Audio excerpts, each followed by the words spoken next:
الحمد لله رب العالمين والعاقبة للمتقين والصلاة والسلام على نبيه الكريم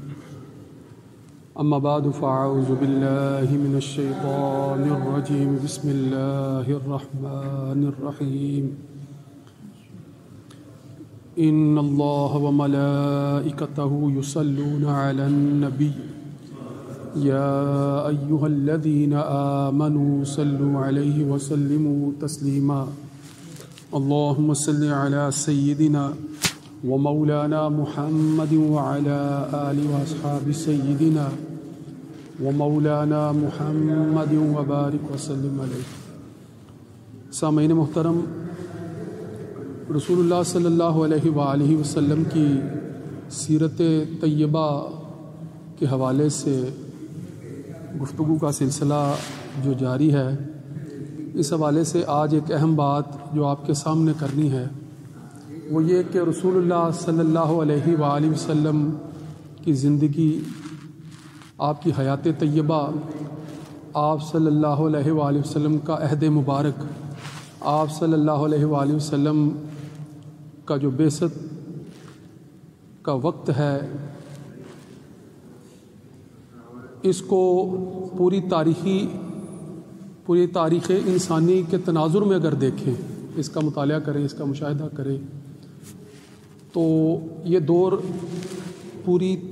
انسانی تاریخ کے مرکز کی حیثیت سے آپ کو نظر آئے گا۔ پوری انسانی تاریخ کا یہ مرکز نظر آئے گا، یہ دور جب آپ صلی اللہ علیہ وآلہ وسلم کی بعثت ہوئی۔ اگر ظاہری تاریخی اعتبار سے اگر دیکھیں تو اس وقت 2022 یعنی 21ویں صدی کا جو پہلا ربع ہے وہ مکمل ہونے والا ہے۔ 2-3 سال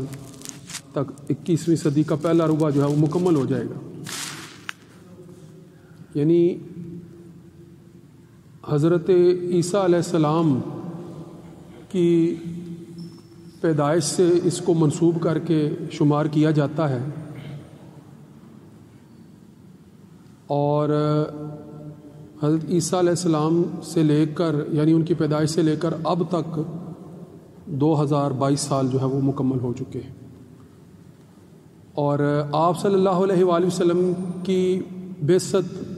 یا آپ کی ولادت مبارکہ جو ہے وہ 571 عیسوی شمار کی جاتی ہے، یعنی تقریباً ایک ربع کم 600 سال۔ تو وہ سمجھے کہ وہ ربع یہ آخر میں ایک طرح سے مکمل ہوتا ہوا نظر آتا ہے۔ اس سے پہلے جو انبیاء بنی اسرائیل کی تاریخ ہے، انبیاء بنی اسرائیل کی تاریخ، وہ تاریخ اگر دیکھی جائے تو حضرت ابراہیم علیہ السلام سے لے کر آپ صلی اللہ علیہ وآلہ وسلم تک کا جو دورانیہ ہے، یہ بھی تقریباً جو ہے وہ 2000 سال بنتا ہے، تقریباً 2000 سال بنتا ہے۔ اور جو معلوم تاریخ ہے، یعنی اس سے پہلے حضرت ابراہیم علیہ السلام سے پہلے مختلف انبیاء کا ذکر ہے۔ حضرت نوح علیہ السلام سے اوپر جو ہے وہ حضرت اعظم علیہ السلام کا ذکر کیا جاتا ہے۔ درمیان میں بہت سے نام جو ہے وہ ملتے ہیں، مگر وہ سارے کے سارے جو ہے وہ تاریخی اعتبار سے ان کا تعین کرنا آسان نہیں ہے۔ تو اس تاریخ کو ہم جو ہے وہ اسلامی اعتبار سے کہہ لیں کہ ایک طرح سے معلوم انسانی تاریخ کہتے ہیں، معلوم انسانی تاریخ۔ مگر سائنسی اعتبار سے جب وہ حساب لگاتے ہیں تو وہ تو اولین انسان کے آثار جو ہے وہ کئی ہزار سال پہلے، یعنی 20-25 ہزار 2-3 ہزار سال پہلوں تک کا تو انبیاء کا دور کا پتہ چلتا ہے۔ اس سے پہلے اگر کریں تو مزید جو ہے وہ 15-20 جو ہے وہ ہزار سال تک جو ہے وہ پیچھے کی تاریخ کا جو ہے وہ پتہ چل جاتا ہے، مگر اس سے پہلے کی جو ہے وہ انسانی تاریخ کیا تھی اس کا علم بظاہر نہیں ہو پاتا۔ سائنسی شواہد ملتے ہیں قبروں میں سے انسانی ہڈیوں کے جو نمونے ملتے ہیں ان کے ذریعے سے وہ اندازہ لگاتے ہیں آرکیالوجسٹ، تو وہ جو ہے وہ کہہ لیں کہ 40-50 ہزار سال سے بھی پہلے کی بات کرتے ہیں. وہ غیر معلوم انسانی تاریخ ہے کہ جس کا کوئی ظاہری اندازہ نہیں ہے. مگر چونکہ اسلامی نقطۂ نظر سے جب ہم اس کا مطالعہ کر رہے ہوتے ہیں تو ہمیں اگر یہ تعین نہ بھی ہو کہ حضرت آدم علیہ السلام کو اس دنیا میں کب بھیجا گیا، یہ تعین نہ بھی ہو، مگر یہ ہے کہ ان سے ہم انبیاء کے تسلسل کا، جو انبیاء کی بعثت کا جو نقطۂ آغاز ہے، ہم ان سے جو ہے وہ شروع کرتے ہیں،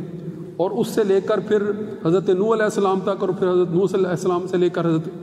ابراہیم علیہ السلام تک کی تاریخ کو ہم کہہ لیں کہ اسلامی نقطۂ نظر سے کچھ روایات کی روشنی میں معلوم تاریخ کا درجہ دیتے ہیں، معلوم انسانی تاریخ کا درجہ دیتے ہیں. اور پھر جن حالات سے ہم تفصیلی واقف ہیں، بہت تفصیلی طور پر روایات کی شکل میں، چاہے وہ بنی اسرائیلی روایات ہی کیوں نہ ہوں، وہ حضرت ابراہیم علیہ السلام سے لے کر حضرت عیسیٰ علیہ السلام تک کے انبیاء کا جو سلسلہ ہے، اس دوران نازل ہونے والے جتنے بھی کہہ لیں کہ صحیفے ہیں، جتنی بھی کتابیں ہیں، اور ان کتابوں کی اگر اصل شکل میں موجودگی اب ممکن نہیں ہے، مگر ان سے منسوب روایتیں تو بے شمار ہیں جو نسل در نسل سینہ بسینہ منتقل ہوئی ہیں، یا پھر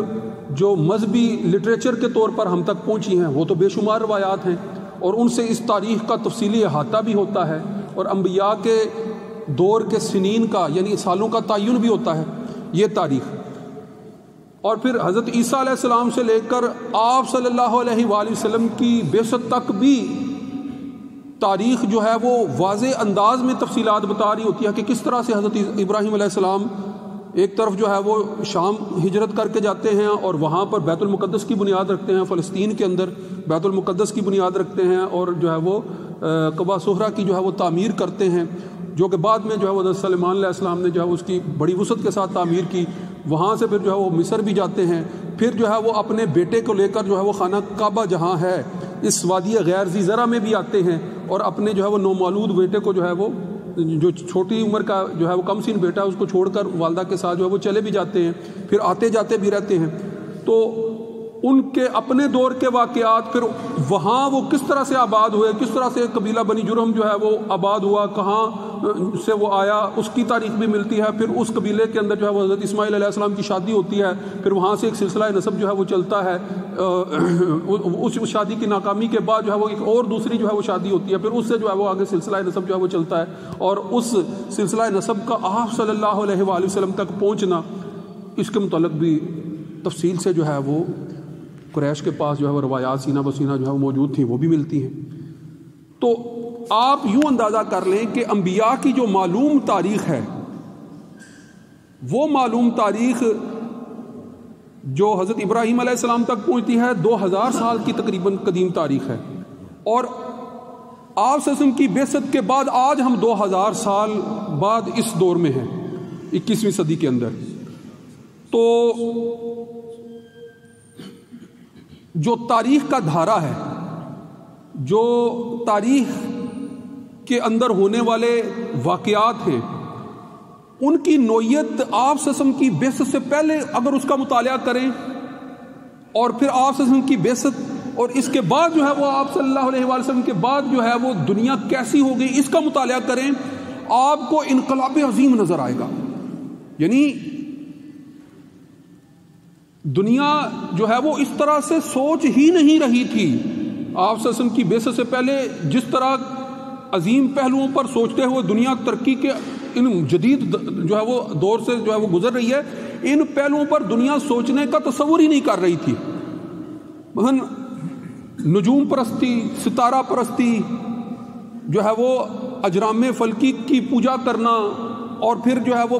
مختلف بتوں تک جو ہے وہ اس پوجا کو جو ہے وہ منتقل کرنا، اور بتوں کے اندر جو ہے وہ اتنی وسعت، پھر ہر وہ شے جس سے وہ ڈر رہے ہیں یا خوف کر رہے ہیں یا جس کو پسند کر رہے ہیں، جس سے محبت کر رہے ہیں، اس کی پوجا پرستش میں لگ جانا، اور پھر اس سے آگے بڑھتے بڑھتے جو ہے وہ انبیاء کی بعثت کے ساتھ جو ہے وہ توحید کے تصورات سے آگاہ ہونا، پھر توحید کے تصورات کے نتیجے میں اپنی سلطنتوں کو قائم کرنے والے جو ہے وہ اقدامات اختیار کرنا، یہ ساری تاریخ، اس تاریخ کے اندر جو ہے وہ قدیم انسانی پہلو آپ کو بے شمار نظر آئیں گے کہ جس کے اندر انسان توحید، رسالت، آخرت کے تصورات سے آگاہ بھی ہوتا تھا، مگر پھر جو ہے وہ انسان دور ہوتا چلا جاتا تھا، اور پھر انبیاء آتے تھے، پھر وہ ان کو اکٹھا کرتے تھے، پھر انسان دور ہوتا چلا جاتا تھا، پھر انبیاء آتے تھے، پھر ان کو جو ہے وہ توحید کے نقطے پر جمع کرتے تھے، وحدت کے نقطے پر جمع کرتے تھے، پھر وہ جو ہے وہ اس سے ہٹ جاتے تھے۔ جو زمانہ نبوت سے دوری ہوتی چلی جاتی تھی، انسان جو ہے وہ کفر و شرک اور جہالتوں میں پھر جو ہے وہ گھرتا چلا جاتا تھا۔ مگر یہ سلسلہ حضرت عیسیٰ علیہ السلام تک تو جاری رہا، مگر حضرت عیسیٰ علیہ السلام کے بعد جتنا وقفہ آیا، اتنا وقفہ جو ہے وہ انبیاء کی بعثت میں پہلے کبھی نہیں آیا تھا۔ یہ بھی غور کریں کہ حضرت عیسیٰ علیہ السلام سے پہلے تو بنی اسرائیل کے اندر ایک وقت میں 2 انبیاء بھی موجود ہوا کرتے تھے، 2 مختلف علاقوں میں 2 مختلف انبیاء بھی موجود ہوا کرتے تھے۔ ایک نبی کے بعد جو ہے وہ آگے اپنی نبوت جو ہے وہ اگلے نبی کی طرف اشارہ کر کے اس کے متعلق آگاہ کر کے جو ہے وہ جایا کرتا تھا کہ اگلا نبی جو ہے وہ یہ ہوں گے، اگلے رسول جو ہے وہ یہ ہوں گے، ان کی طرف جو ہے وہ، اور آپ صلی اللہ علیہ وآلہ وسلم کی بعثت سے متعلق بھی بشارتیں جو ہے وہ سابقہ انبیاء کر کے جایا کرتے تھے۔ اب آپ صلی اللہ علیہ وآلہ وسلم کی بعثت سے پہلے 571 سال یعنی حضرت عیسیٰ علیہ السلام اور آپ کے درمیان اتنا لمبا وقفہ جو ہے وہ نظر آتا ہے۔ تو نقطے کی بات جو سمجھنی ہے کہ جب انبیاء کی بعثت میں وقفہ بڑھتا تھا، کفر و شرک اور جہالت، اور کہہ لیں کہ یہ جو پہلو تھے جو انسان کو ذلت اور رسوائی اور جہالت کی پستیوں سے منسلک کرتے تھے، ان میں بھی بے انتہا اضافہ ہوتا چلا جاتا تھا، اور یہ اضافہ جو ہے وہ آپ صلی اللہ علیہ وآلہ وسلم کی بعثت سے پہلے جو ہے وہ سمجھے اپنے عروج پر پہنچا ہوا تھا۔ قریش یا جو ہے وہ اہل عرب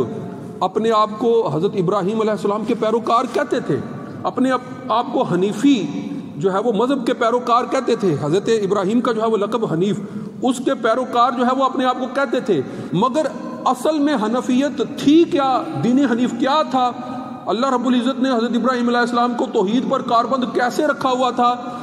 وہ ساری تعلیمات وہ بھلا چکے تھے، اس طرح سے بھلا چکے تھے کہ اب وہی آباء جن کے اپنے آپ کو وہ پیروکار کہہ کر ان کے مذہب پر اپنے آپ کو کاربند جو ہے وہ کہلواتے تھے، مگر انہی آباء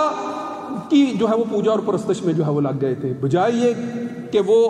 اللہ رب العزت کی بندگی کرتے، وہ انہی آباء کی پرستش میں جو ہے وہ لگ گئے تھے، انہی کی بنائی ہوئی روایات کی پرستش میں لگ گئے تھے۔ اور انہی میں جو ہے وہ ایک فرد جو ہے وہ عمر بن لہی کا ذکر کیا جاتا ہے، جس نے عربوں میں بت پرستی کو متعارف کروایا تھا، اجسام اور مظاہر جو ہے وہ اس کے سامنے جو ہے وہ منعکس کرنے کے ایک نئے طریقہ کو متعارف کروایا تھا۔ اب یہ جب بت پرستی عربوں کے اندر عام ہو گئی تو تقریباً 250 سال تک جو ہے وہ اس کے اندر جو ہے وہ وسعت ہی آتی چلی گئی، اتنی وسعت آئی کہ کعبے کو جو ہے وہ 360 بتوں سے جو ہے وہ بھر دیا تھا، اور ہر طرف جو ہے وہ بت پرستی نظر آ رہی تھی۔ توحید جس کے حضرت ابراہیم علیہ السلام تنہا اپنے دور میں علمبردار تھے، وہ اب یہاں نظر ہی نہیں آتی۔ یہ حالت ہو گئی۔ پھر ایسے حالت میں، ایسے عالم میں آپ صلی اللہ علیہ وآلہ وسلم کی بعثت ہوتی ہے۔ پھر جب آپ صلی اللہ علیہ وآلہ وسلم کی بعثت ہوتی ہے تو پھر آپ جب جو ہے وہ دعوت عام دینے کا حکم دیا جاتا ہے تو دعوت دیتے ہیں، لوگ آپ سے مخالف تو ہوتے چلے جاتے ہیں، مگر ابتدا میں جو ہے وہ چند افراد جو ہے وہ آپ کی بات پر جو ہے وہ لبیک کہتے ہیں۔ وہ چند افراد جن میں جو ہے وہ مردوں میں سب سے پہلے حضرت صدیق اکبر ہے، حضرت علی کرم اللہ وجہ، بچوں میں ہے آپ کی زوجہ محترمہ جو ہے وہ حضرت خدیجہ الکبریٰ، عورتوں میں ہے۔ یہ چند افراد، پھر یہاں سے یہ جو ہے وہ بیج جو ہے وہ پھوٹتا ہے، اور پھر آہستہ آہستہ تقریباً 23 سال کے عرصے میں نبوت کے تقریباً، اور اس میں سے جو اصل میں جو ہے وہ تقریباً 10 سال کا عرصہ ہے جو مدنی زندگی کا ہے، اصل وسعت تو جو ہے وہ مدینہ ہجرت کرنے کے بعد جو ہے وہ پیدا ہوتی ہے، اور پھر وہ وسعت جو ہے وہ آگے اس قدر بڑھتی ہے کہ وہ جن کے آنے سے پہلے جو ہے وہ پوری دنیا کفر اور شرک کی جہالتوں کی گہرائیوں میں جو ہے وہ گندی ہوئی تھی، وہی ساری کی ساری دنیا جو ہے وہ توحید کے نور سے جب گھمانے لگی اور منور ہوئی، ایسی منور ہوئی کہ پھر یہ نور جو ہے وہ کسی ایک جو ہے وہ جزیرہ جو وادی غیر ذی زرع خطہ عرب کا وہ علاقہ وہاں تک محدود نہیں رہی۔ آپ صلی اللہ علیہ وآلہ وسلم کے دور میں یہ پوری دنیا کے شرق و غرب کے اندر جو ہے وہ پہنچ چکی تھی، اور پھر باقاعدہ سیاسی بالادستی کے طور پر بھی جو ہے پورے عرب تک جو ہے وہ قائم ہو چکی تھی، اسلامی نظام حکومت قائم ہو چکا تھا، اور آپ سے ان کے بعد خلافت راشدہ کے دور میں جو ہے وہ تقریباً 3 بر اعظموں تک یہ حکومت جو ہے وہ پھیل چکی تھی، اور پھر جو ہے وہ 1000 سال تک جو ہے وہ مسلمانوں کی حکومت جو ہے وہ ایسے جو ہے وہ جگمگاتی رہی ہے کہ جیسے کوئی اور دوسری حکومت اس کا مقابلہ کرنے کے لیے کسی بھی صورت میں تیار ہی نہیں تھی۔ یہ جو جدید دور ہے، جدید دور، آخر میں یہ بات کروں، یہ جدید دور ہے جس میں 200-250 سال کی بات ہے، 1920 یعنی خلافت عثمانیہ سے پہلے کے دور تک جو ہے وہ مسلمان 6 بر اعظموں پر حکومت کرتے تھے۔ جو 6 بر اعظموں پر مسلمانوں کی حکومت تھی وہ ایسی حکومت تھی کہ خلیفہ وقت جو ہے وہ صرف ایک جگہ پر بیٹھ کر حکم دے رہا ہے، اور پوری دنیا کے مسلمان جو ہے وہ ایک اعلان پر جو ہے وہ جہاد کی ایک جو ہے وہ پکار پر دوڑے چلے آتے تھے، اور ایسے جو ہے وہ سیسا فلائی دیوار بنتے تھے کہ کسی بھی باطل قوت اور طاقت کا اس کا مقابلہ کرنے کی جرت بھی نہیں ہوتی تھی۔ آج وہ سیسا فلائی دیوار جو ہے وہ اس قدر کمزور ہو چکی ہے، اس قدر کمزور ہو چکی ہے، چھوٹے چھوٹے ممالک، چھوٹے چھوٹے خطے، چھوٹے چھوٹے قبیلے، چھوٹی چھوٹی ریاستیں، اور کوئی بھی ریاست کسی دوسری ریاست کا ساتھ دینے کے لیے تیار نہیں ہے۔ موجودہ جو ہے وہ جو موجودہ سیاسی